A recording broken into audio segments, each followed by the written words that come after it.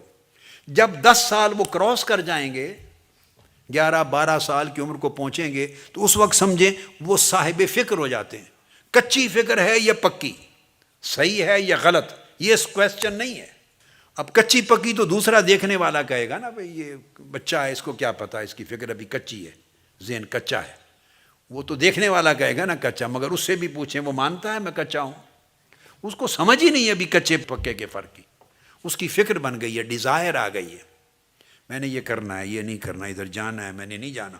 اب وہ ماں باپ کے ساتھ چھوٹی چھوٹی باتوں پہ ریزسٹ کرتا ہے، ری ایکٹ کرتا ہے، ضد کرتا ہے، اور وہ سختی کریں تو رونے لگتا ہے، موڈ بناتا ہے یا بناتی ہے۔ اب اس دور میں داخل ہو گیا ہے وہ بچہ اور بچی، ذہن میں رکھ لیں وہ فکر کا درجہ آ گیا ہے۔ اس کے بعد ماں باپ پھر تعویذوں کے لیے جاتے ہیں۔